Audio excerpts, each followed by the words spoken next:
Welcome to the newest episode of Beyond the Fame with Jason Fraley. I'm your host, Jason Fraley, picking the brains of the top filmmakers, musicians, and artists of our time. This week marks the 35th anniversary of Ron Perlman's breakout role in TV's Beauty and the Beast, which premiered on CBS on September 25th, 1987, earning Perlman 2 Emmy nominations before other hit roles in Hellboy and Sons of Anarchy. I spoke to Perlman in 2015 about the launch of his Amazon original series Hand of God, right on the cusp of the streaming revolution. Hi, I'm WTOP Entertainment Editor Jason Fraley, and I'm here with Ron Perlman, who you guys all know from Sons of Anarchy, Hellboy, obviously, but he's here to talk about his new dramatic thriller, an Amazon original series. Ron, thanks so much for joining us. My pleasure.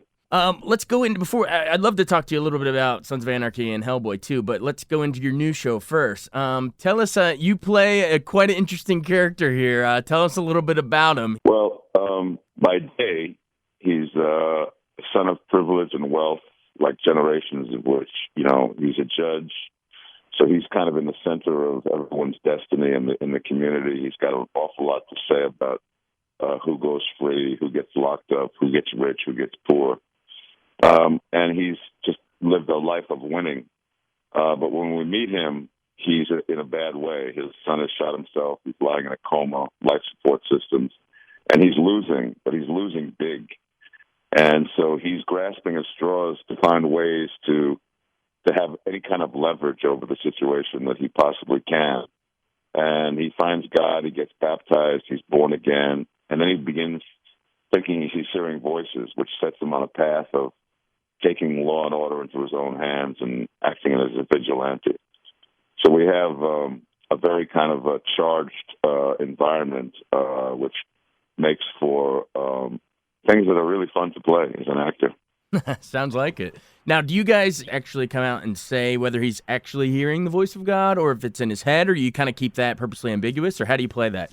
No, I mean, the community is juxtaposed around the judge who's completely certain that he's on a righteous path, along with this fellow named KD, who's a sociopath, right? Who's been in and out of prison his whole life, who is also born again, who the judge is using as kind of his instrument of justice, juxtaposed against everyone else in the community that thinks he's nuts, that thinks there's no chance in hell that he's actually hearing real voices, that he's completely lost his grasp on reality.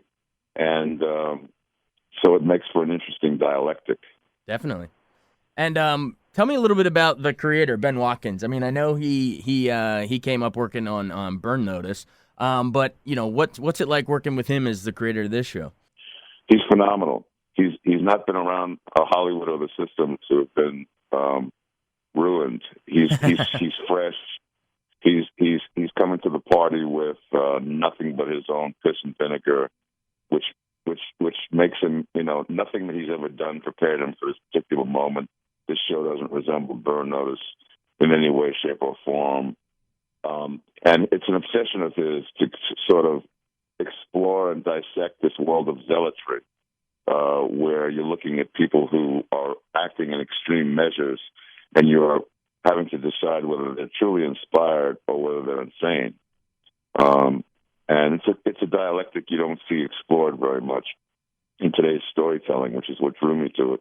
Definitely. And you mentioned, he's coming at this sort of fresh, with a fresh face. Along those same lines, I mean, do you think it's healthy for more shows like this, Amazon original series, Netflix has done it and things like that, but do you think this is healthy for the TV industry, that it's not the old traditional channels? I mean, I think the reason why you keep hearing the golden age of television and that the TV industry right now is at the healthiest period it's ever been in, which is something that I would agree with, is simply due to the fact that there's all these new players, Netflix, Amazon now, Hulu. There will soon be a YouTube channel, a Google channel, and there's all these new cable stations, which has expanded the limits of storytelling and made originality become the tail that wags the dog, which is what makes guys like Ridley Scott and Ang Lee, people who would never have considered doing television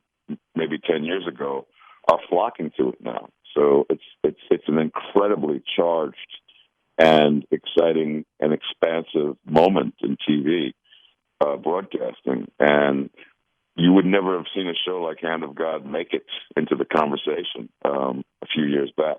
Yeah, it's opened a lot of doors to a lot more filmmakers. You're absolutely right. Before we go, let's hit Sons of Anarchy a little bit. I mean, you've had a little bit of time a little bit of hindsight here to let it settle in. Now that it's the finality of it has set in. Now that you've been able to kind of soak it in like that, what are your thoughts on it looking back? I mean, the excitement that came with first and foremost reading, and then being lucky enough to be asked to be involved in Sons, is what led me to the present state. I realized at the time that was an incredibly original bit of storytelling, and very, very craftily conceived by Kurt Sutter, the creator of the show, to create a kind of a metaphoric modern-day version of Hamlet in kind of a Hell's Angels kind of reality.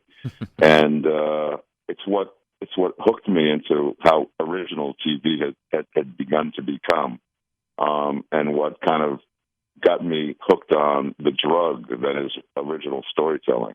And it's why I insisted on segueing when Sons was coming to an end, instead of retiring and going in a rocking chair on my porch, insisting on finding something that was equally original.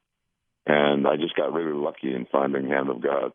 Absolutely. I know you got to run, but just remind us when it airs. It airs today, my friend, all 10 episodes. It took us 2 years to make these 10. Today's the day. You're able to watch them all at once if you want, or just pace yourself, which is what I would suggest. And then if you hate it, don't let me know, because I'm very sensitive. We'll never let you know. We'll just go off and watch it. No, I'm sure it's great. Hey, thanks so much for taking the time to join us. Pleasure. Thanks so much for listening to Beyond the Fame with Jason Fraley. Our theme music is Scott Buckley's Clarion. Remember to give us a 5-star rating if you like what you hear. We'll see you next time.